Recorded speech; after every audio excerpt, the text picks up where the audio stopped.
Welcome to Choosing Leadership, a podcast for leaders who refuse to play small. I am Sumit Gupta, founder of Tengen Partners. I am here because I see too many brilliant leaders trapped in daily firefights. Too many companies hitting walls that they do not need to hit. Too many people waiting for weekends instead of waking up every day excited to go to work. And very frankly, that is unacceptable to me. At Tengen Partners, we are an unapologetic call to excellence. This podcast is not about giving you more content. It is about shifting the context under which you operate. Because leadership is not a position, leadership is a choice. In each episode, I will bring you conversations with leaders who have made these choices, the uncomfortable ones, the courageous ones, and the ones that changed everything for them and their companies. And with that, keep listening and let's get started. Hi, Mark. Welcome to the Choosing Leadership podcast. Hey, Sumit. Thanks for having me. Appreciate it. It's a pleasure to have you here. Why don't you start by sharing a little bit about who you are and what is it that you do today? Absolutely. My name's Mark Coscarello. And what I'll do, Sumit, is I'll start with my why, right? Not just what I do, but why the reason is behind the things that I do. For me, it's all about human connection. I think a lot of folks have really fallen away from the human connection. And they're just worried about the next sale, the next dollar. They're chasing, right? They're not about pursuing what is fulfilling. And for me, I think human connection brings a lot of fulfillment in people's lives. It's all about working who we know, we like, we trust, and then they add value for us. So that's fulfillment. And in business, I think we all want to have fulfilled lives. And doing that, we spend a lot of time doing business. And what that looks like is doing it with people who bring you connection. It's that human connection and bring you fulfillment. I do a lot of fractional chief operating officer work. It's COO work and advisory services. But what we do is we do advisory work and look at the dumpster fires that every business has or people have in their lives. It's typically around what they do for work. So we identify those dumpster fires, have a good audit, and then say, okay, let's think of a solution. And what does that look like? Part of it is listening, and people will tell you the pain, right? This is where my business is. This is where my life is gearing and towards and driving, and things are sucking me in this direction. And a lot of times it's looking at the bottleneck. It's being in perspective and just taking a step back. So I think that's a lot of what we do. So that's Zoo House Media Group is the business in which we are under. And it's a lot of that fractional COO work and diving into those dumpster fires and creating dumpster phoenixes is what we say. Yeah.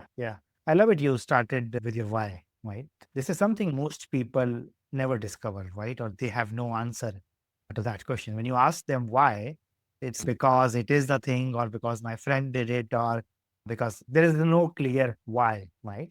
And I'm wondering, what was that journey for you to discover your why, right? Because many times it goes through a process of being lost, of being confused, of being in a place where the why doesn't align, right? And then you are not happy, you're not satisfied. Yeah. So can you share a bit of that, the journey, that process for you? I think a lot of it is looking on that journey of what brings you peace, what brings you happiness, what brings you fulfillment. And I think, what I've seen, I started my career, Sumit, working for some larger enterprise companies. I did some consulting for 3 or 4 years before that, but started out working for some large companies in enterprise, Fortune 50 companies. And there was so much just disconnection. And you just worked with people because you had to. There wasn't people that I just have to work with this person, because that does not bring people fulfillment. And they go about just getting in this routine because that's what our brain constantly tells us to. We just have to go along and fit in this pattern, and it just keeps on doing the same thing, and we get stuck. And then we go, oh my gosh, 5 years just passed. What in the world happened? So for me, it was finding those people that brought me fulfillment through human connection in those bigger companies. And then after I worked for some of those large companies, I had a few good bosses. I couldn't say that I had a lot. I've probably had about 50 different bosses in my career when I was working in enterprise companies, and they were just punching the clock.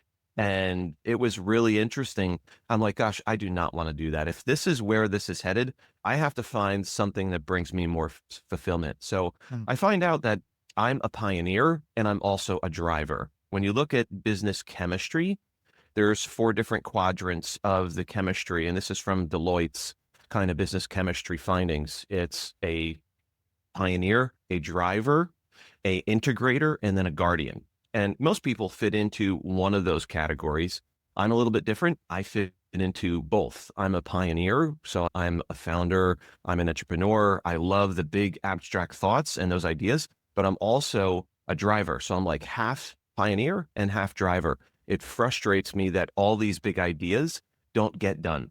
So to me, that's not fulfilling. And to most people, I think they have dreams, they have aspirations, and they get stuck. So I didn't want to get stuck. I'm like, this is who I am. I want to drive these things. So it's the execution, and there are no shortcuts for the execution. It's just hard, and we have to get used to being uncomfortable. And so that's brought me to a journey of we have to get comfortable being uncomfortable and doing some of those things. You can stay in that operator mode, or you can go into the delegation mode. And then you start to trust people and you delegate, then you become more fulfilled because you're more of that leader, that entrepreneur, and that fulfillment comes along with it. I'm more curious about, was there a period of being lost or confused? You realize this is who I am, this is what I am good at. Yeah. Oh, absolutely. I think it's a consistent journey of, let's go down this path and see. There's definitely points in my career where I was working for those big enterprise companies and I was lost. I'm going, where I have my day to day, but is there more to this? I want to climb the corporate ladder. What do I want to do? Where can I go from here? So I think that is a mentality that is always seeking the end result instead of enjoying the journey. And I was not enjoying the journey. I was always seeking the end result. I'd probably say about 15 years ago in my career, where 25 years of career, I was like, gosh, where I'm at these big companies and I thought this would bring fulfillment, and it just didn't. I was really partnering with some really good people at the time, but I knew there was something more. I went down the path of having my first startup in 2009, about 15 years ago. And I was like, I love creating things. So this is where I boiled it down and said, I love doing this work as well. So I think that was a kind of a turning point for me, saying, let's create something and start a startup and have an idea and test the service, test the product and see if the market would respond. Yeah. And going back to human connection and also your journey, let's say from recruitment to ops, then to being a consultant from a large company to being an independent, right? Yeah. What has been the most difficult part of that change? Because, right, in a large company, you have a lot of things almost at the click of a button for you, right? There are people. There are casual friendships. There are colleagues whom you will remember like decades, even though you don't work together closely. But now as an independent, it's a limited circle. What has been the most difficult part of that evolution from a big company to a smaller setup?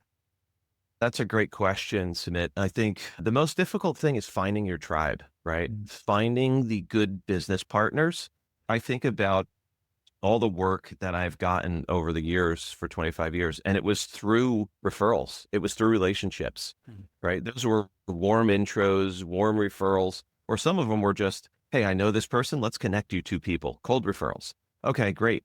That works out because like trust, and then you have to add value. So those were the introductions. And just even on the journey for being an independent for the past 3 years, it's been finding the right tribe to connect with, finding that right human connection. And I'm part of a few good networks that they're called the go-givers, right? They're not in it to get something. They're in it to give, right? They have the heart of gratitude and they're giving those referrals. Here you go, right? Let's see where we are. Let's see. I want to help do that, right? There's a limit to helping. You have to help yourself that it also helps the bottom line, right? You can't just give your solutions away for free as well. And that was me learning how to be a better salesperson. How do I sell the value without giving it away for free? And someone I have in my network now called me out on that. She said, we're really good people. You're a good person. Don't give away your value for free. And I said, help me not do that. How do I not do that? So we went over some different things. I had a personal coach for 3 months. I have mentors in my life now, as well as good friends that speak truth that is not comfortable. But at the end of the day, you know it's right, and you just have to do the hard work. So I think Yeah. that's where it is, Sumit, for me along the Yeah. journey. Yeah. Tell me some of the difficult decisions or choices you had to make, because we are all, let's Yeah. say we all want our businesses to grow. And when Yeah. you say Yeah. human connection is my like why, and Yep. a lot of the world, right? As you said about your bosses, a lot of the world still doesn't operate from the journey point of view, right? Help me get there. I don't care how, I don't want to hear your story. Yeah. But when you are Right. faced by, let's say, somebody who is willing to work with you, let's say an easy money, easy client, but Yeah. I can't connect with this person. Like, what has been some of those choices or boundaries that you have had to make, which have been difficult? Yeah. And you just said it, which is key. There's Mm, easy money and then there's hard money, mm, right? And knowing the difference. And I'm a little stubborn in that area. So, I'm no longer chasing after opportunities. That is hard money. I'll give you an example. And these are real life case studies. So there was a person who had $100 million company. He was the COO, and he just became the CEO of this mm, service based, it was a SaaS business in performance management. And I ran into him and he's, hey, I know you could add great value here. Let me get back to you. And it was a constant, oh, every 3 weeks, let's get back. Let's get back. I put a proposal together. Oh, let's go over their proposal. And I'm like, listen, either engage in the assignment to make it better, stop kicking tires, or I'm just going to have a breakup call with you. And I can't pursue this anymore. I was chasing at that point. So I think those are the hard lessons. That's one where I stopped chasing. I'll put it into, then we rely on systems and tools, right? Like AI, like our CRM, some of those tools to keep those people warm for us. Not that we need to go and chase. We do develop systems and those best practices to go and keep those people in our Rolodex for us, so we know. But that was one hard truth, that is not chasing yeah. after those folks. Yeah. If they're not going to see the value, they're never going to see it. Mm. Has that Yeah. been difficult to build that patience? Because if it's Yeah. almost like you're withdrawing from an engagement, I Yeah. won't engage this way, but that also means you Yeah. have to be patient for, let's say, the next client or something. Correct. I think making space and making room for those other clients to come, it's a perspective where you're not available. If you're not available to see those other clients that are at that point where they see that pain and it's great enough for them to take action. A lot of people like to say, oh, I'm in pain. I broke my arm, but I'm just going to go put a Band-Aid on it. Yeah. There's no reason to have it reset or anything else. And that's how people just like to talk and they like to complain. So be a good listener. I'm still working on being a good listener and understanding those pain points because I want to jump into solution mode. So it's understanding those different pieces and just listening better, but understanding, not chasing. So Yeah. it's pursuing those different opportunities Mm. and making space and room for the real ones and not chasing the ones that, oh, that's the big shiny object. That's really exciting. Let me take a look at that one. Oh, I'd love that project. But if it's not happening in a reasonable time frame, then Mm. forget about it. And I'll give you a quick example, Sumit. I have a friend of mine who's a fractional CTO. He does technology work and he's great, brilliant mind. He's, hey, I want to introduce you. And this is how some of the things work where you think it's alignment and the test of time. There is no shortcut. Mm. He was working for a client and through a network, I knew this person that he was working for. And I was like, wait, you know this person? There's no way. How do you know him? Oh yeah, I just met him through LinkedIn and another contact. I said, I met him at an event in February of this year. How do you know him? Oh yeah. I was like, great. He's like, he needs someone like you in his business. The startup, it's an AI business in supply chain sales automation. Because I'm building out his technology arm for him. He's got good revenue. He can bring on an operator like you. He needs a COO. I said, great. Let's talk about what that engagement will be like and draw up a proposal. Great. Next week we'll connect. He blows me off. Okay. I say, all right, what about next week? When are you free? We meet finally. We go over the proposal and he goes, oh, there's changes that I need to review. I said, great. I'll make the proposal changes and I'll send it back to you. 2 days goes by. I send it back. Okay, let's set a date. And he set a date and he blows me off again. I said, what's going on? Do you need the work done or not? And here's someone who is in a business as a founder, as a small business owner, thinking that he could all do it himself. Mhm. And that's where my friend, who's his current fractional CTO, is now even frustrated with him not getting back at him. Not He is the bottleneck. And this is what happens in a lot of founders and in entrepreneurs, where they become the bottleneck. And that's where I say, here's a dumpster fire. We want to create and help you get out of the way. So you have to know, like, trust, and then add value. But we have to show you how this can add value. And if you don't get to the point of trusting other people on your team, you're only going to go so far.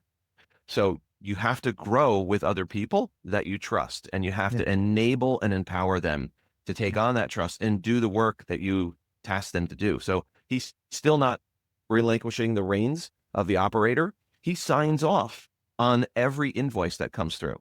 I'm going, why do you do that? That's the job of someone like me, to make sure that's put into a system so that you can forget about those things and not worry about them. It's Yeah. very hard. That's an exhausting way to run a business, Yeah. and it's only going to go so far. So now he's stuck. But okay. So anyway, that's a Yeah. real life example of what that looks like. Yeah, I've seen too many of those myself, like a founder doing every travel booking or signing off on every invoice just to save a few bucks or to avoid a few mistakes, but Yes. losing like Yep. a whole lot of growth on the other side, right? Yeah. Now, You I can't want to scale come. and grow without that. Yeah, I want to come back to you, right? Yes. Now, with your experience and that you have identified the way that you want to do work, right? What is it that you stand for, right? What is the difference that you Yeah. want to make in the world? And I'm not talking about like a next year goal or a quarterly goal. A long Sure. term, how do you want to see the world different because you were there, because you did this work, let's say over the next 5 years or so? Yeah, yeah, absolutely. One of the key elements that I stand for is an acronym that I created, which is TIA. It's transparency, integrity, and authenticity, right? For me to leave a legacy, I want to leave people behind with the memory of Mark was authentic, right? We had fun, it was purposeful, and we saw our potential involved in there. And those are frameworks that I set up when we go into companies and businesses and say, there is not just a differentiation between personal life and business. There used to be that. Now it's all intertwined, Sumit. So I want people to say, oh, I can work and I can have fun. And Mark showed me how to do that. It was purposeful. I saw my potential. I drew the things out of me that I didn't see that somebody else saw as a mentor, as a leader. It's leadership quality. People typically hire for skills. I'm hiring for character fit. I want those character traits in there. So that's what I want to be known for, the character and the authenticity that I bring to the table, that I can surround myself with those other people. And that Yeah. has an impact on the bigger room and the people that are in the room. That's what I want to leave behind as that from a long-term vision and goal as a Mm. legacy. Yeah, Yeah. And so, first of all, that's wonderful. Thank you for sharing that. sure. We're Yeah, speaking about, right, listening earlier, like that you're still learning to yeah, listen about sales. Now, that's a big mission, right? What you just shared with it me. is. What, who do you have to become or grow into to to realize that mission, like to leave, let's say, a community or a city or an industry behind and Yep. to say, help them say that, yes, Mark was here and because of that, we operate this way today. Earlier, we used to operate Yeah. this way, right? What Yeah. does that take Yeah. from you in the future in terms of skills, qualities, traits? Yeah, that's a great consistency always matters, right? Mm. So I think when we are consistent, we get our brain involved. So I'm very big on neuroscience and neuroplasticity and just understanding that consistency matters. We have to, and I never thought that I could do this, but you have to reinvent yourselves at least 5 or 6 times in our lifetime. And a lot of people get stuck in saying, oh, this is who I am. This is the way I do things. And they don't picture that. So I follow people through social media, people like Dan Martell, people like Gary Vaynerchuk, people like Mel Robbins or Tony Robbins. Some of these folks that have really built, Alex Hermosi, have built Cody Sanchez, built huge companies, and they have great ideas. And they're constantly evolving, constantly learning and changing the way they think. And I think it all comes down to the way we think and the gap between the head and the heart, and then going after that. We're not going to be comfortable and motivated every day to do new things. Hmm. So it's the uncomfortable piece. I use this just this week. Mel Robbins constantly says to get out of that funk. Sometimes we sit in bed or we lay down and we're not motivated. Well, motivation only starts with action. You get motivated the more you move, the more you take action, the more you get motivated. And it's a simple thing of counting down from 5, 4, 3, 2, 1, and then get up and move. Hmm. So I do lymphatic hops every day. I do stretching every day. I move my body almost every day. I do intermittent fasting almost every day. So those are the things that I find in my routine that make me successful and that are consistent, that I try to be the most consistent to get to my goals, not just goals and outcomes, but enjoying the journey along the way. Gary Vaynerchuk always says, we have to get used to doing the hard work and enjoy, fall in love, I think he says, with doing the hard. And that's a very hard concept to understand. But when we come to grasp that, it's getting away from the victim mentality of, oh, these hard things always happen to me. They happen to everybody. It's how we choose to respond to them and react to them. What is something that you think that you have to let go or maybe stop doing to create space for something new, a new habit, a new skill to, let's say, take you into a totally different orbit of success, of impact, of contribution? Yep. I think that I could be less busy in doing busy work, right? And what I mean by that is being more present. A lot of times we see people in meetings, and I'm guilty of this, looking at our phone, not making eye tag. They're multitasking because we think that busyness equals getting to our goals, right? We're busy. That means we're along the journey and we're checking tasks off the list. Yeah. People want you to be present and to be connected. So I'm looking for deeper connections and to be present, that practicing more present. The phone is there for a reason. It's great. I have 4 email accounts, right? I have a lot of things. I have Slack buzzing off all over the time, constant communication. That's great. But unless we stick and pinpoint, unless I do that to the mission, the vision, and then my values and stay on that course, then I'm going to get distracted. So I think for me, it's cutting down those distractions and making space to be more present. Yeah. And I can relate personally to this, right? Sitting idle or not doing something is difficult, right? It's just difficult. For you, right? For you, not doing anything. What comes up, right? When you're not doing anything, when you see a task and there is a temptation, but you also know, right? But I think from a neuroscience point of view, just intellectual knowledge doesn't matter, right? If I'm feeling like I'm not productive because I'm leaving something off the table, or if I have my calendar free, then it doesn't matter how much I understand, like I am almost pulled towards it, right? So for you, what does sitting idle or what does not doing leave you with that is very difficult or that is very uncomfortable? That you said that you have to let go of or build out of, or get out of. Yeah. And so I think it's creating that mission, that vision, and keep on going back to that mission, vision, and values and revisiting it and understanding what those statements are. Like I have a 1-pager of who I am, what I do, and how I do it.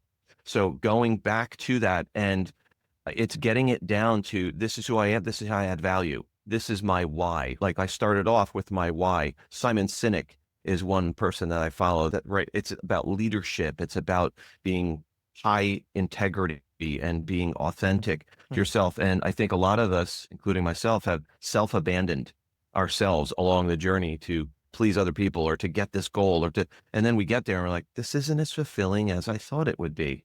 So I think going back to the 1-pager, I have it up in the background. I always have it up in the background when I talk to people, just in case my train of thought gets lost. I go back to that and I say, ooh, this is who I am. And where do I want to go from here? And re-envisioning. I think what you brought up too, a lot of folks, including myself, are uncomfortable with a empty calendar.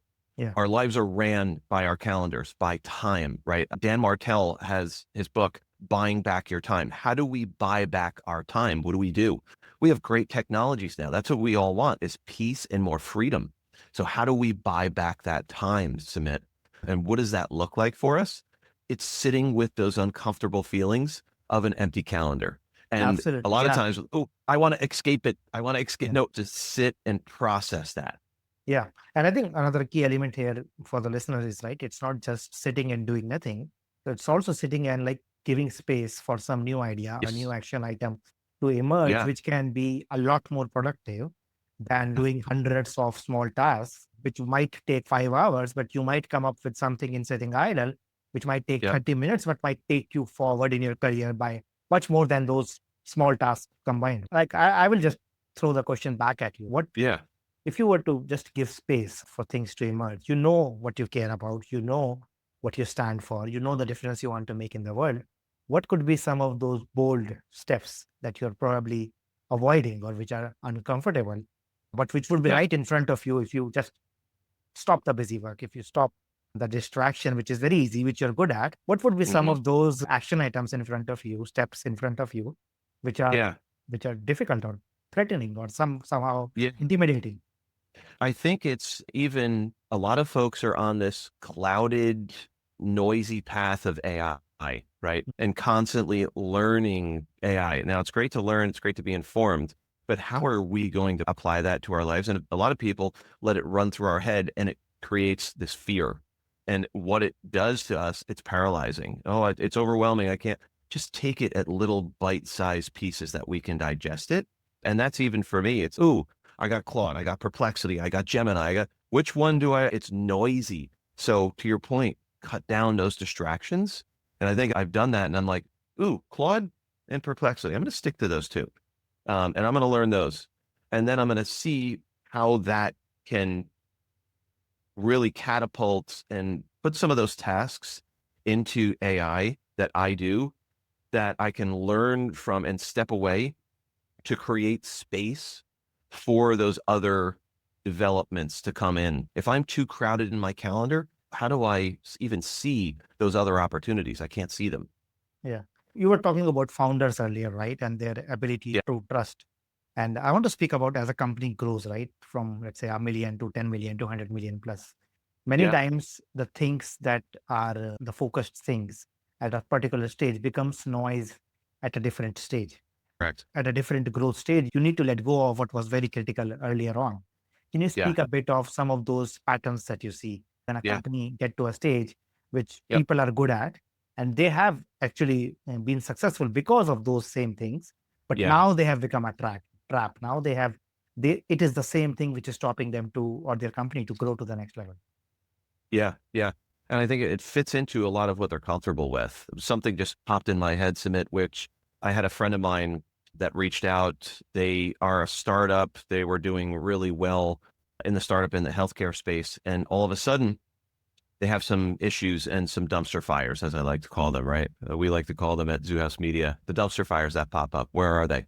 And my friend John called. He said, hey, we got some. I said, tell me about your systems because you want to scale, you want to grow, but tell me about the systems in order to get you there. It got you this far. What are you working with? He said, we have Salesforce. I'm not knocking any tools or anything like that, but I said, you're a small company. You're just started up. You're doing well. You're 1 million, maybe 2 million in revenue and you have Salesforce? I said, that's an enterprise tool. It's not a solution. It's a good tool for enterprise. And you're a startup. Oh, it's what the CEO was comfortable with. So we went with it. I said, but it's probably hindering you as well. He's like, yeah, it's clunky for us right now. It's not. I said, okay. So those are the things that technology leads us in. We have to set up those systems that are repeatable that we can rely on. And some of them are just not the best fit just because it worked for a different company at a different stage and you were comfortable using it, you can't bring it over and just lift and shift it over here and it's going to work. It's Yeah. going to hinder your growth and your scalability. And that's just an example of real life. I said, okay, great. How are you using it? Oh, it's really bottlenecking us right now. Okay. Yeah, absolutely. That's, I think, a wonderful and very practical example. Before we wrap up or try to close our conversation, can you share something about you, which is non-work related, right? Nothing to do with businesses Oh, or sure. growth, Yeah. but also something which, let's say, the people that you work with would not know about you. Yeah. So I'm a big sports fan Mm. and I actually played hockey throughout my whole life from starting young until high school. And then even into after I played ball hockey. So it's running around like I did for the exercise. And now I'm a hockey coach. So I coach Mm. my son and I've been coaching him and his team as an assistant coach for the past 3 years. But I love playing hockey. I enjoy it. I'm probably in season on the ice, probably 5 days a week. They have 2 games on the weekends. They have 3 or 4 practices during the week. So I love the camaraderie. I love the leadership.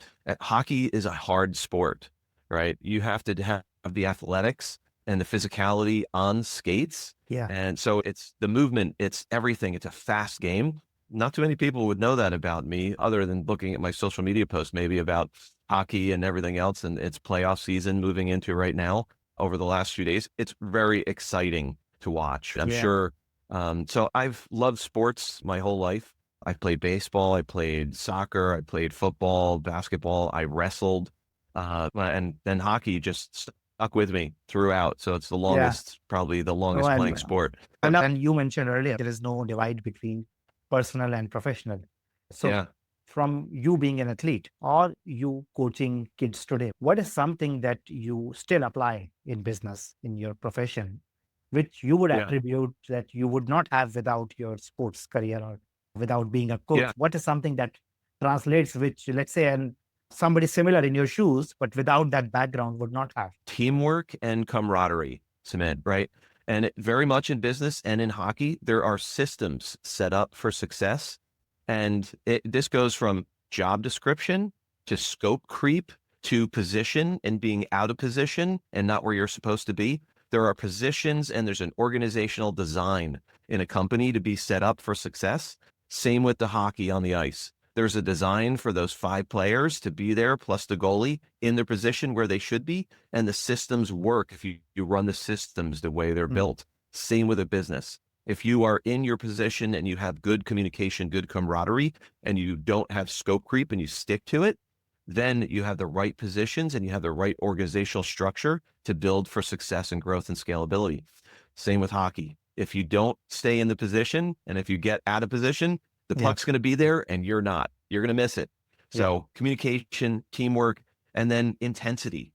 I think being intense in there, but also doing it with intent, right? We have to be intentional about how we do things, showing the extra effort in business, intentionally reaching out, communication, and same in the sport of hockey. So I think they form this bond of very similar methods and systems. I love that. And I will just speak from my experience that many times in a sport, right, you see the game almost complete in 90 minutes or in a fixed duration of time.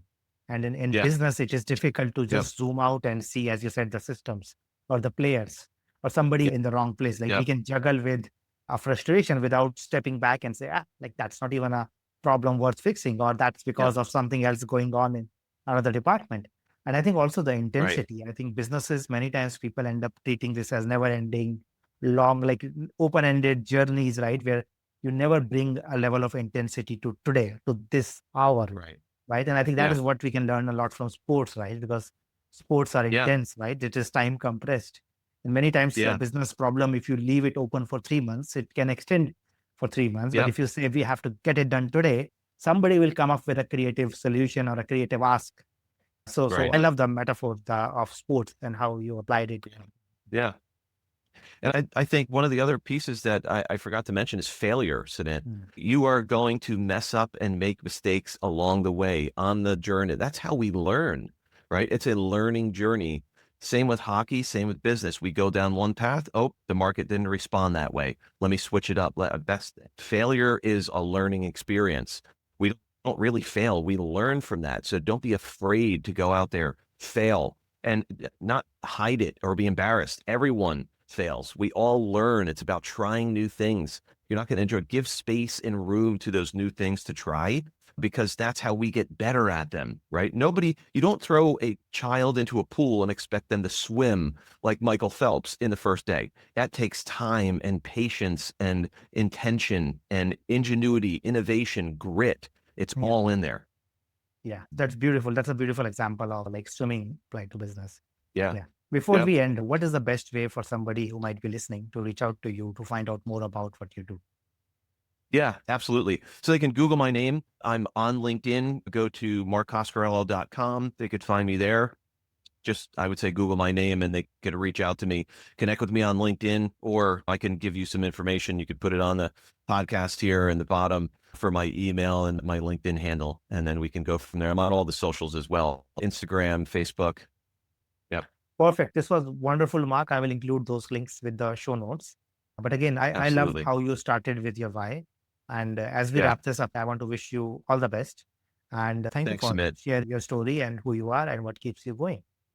Thanks for having me. I appreciate great conversation Absolutely. being on here today. Yes, it has been a pleasure. Awesome. That's it for this episode of Choosing Leadership. Here is what I want you to know. You are capable of so much more than you currently think that you are. And that is not because I have all the answers. That is because I have lived it. I have gone from hiding behind a comfortable tech career to building companies, coaching CEOs, and standing for impossible dreams like taking India's volleyball team to the Olympics. So if this episode hits you, if it resonated with you, share it. Tag someone who needs to hear this. Tag someone who is currently playing smaller than you know that they are capable of. And if you are a leader ready to play the biggest game of your life, if you are ready to make those 100 million jumps, then reach out and let's talk about being a guest on this show. If you want to go deeper, visit tengenpartners.com or find me on LinkedIn. Once again, remember, mediocrity is a choice and so is excellence. I'm your host, Sumit Gupta, and until the next time, keep listening, keep choosing leadership.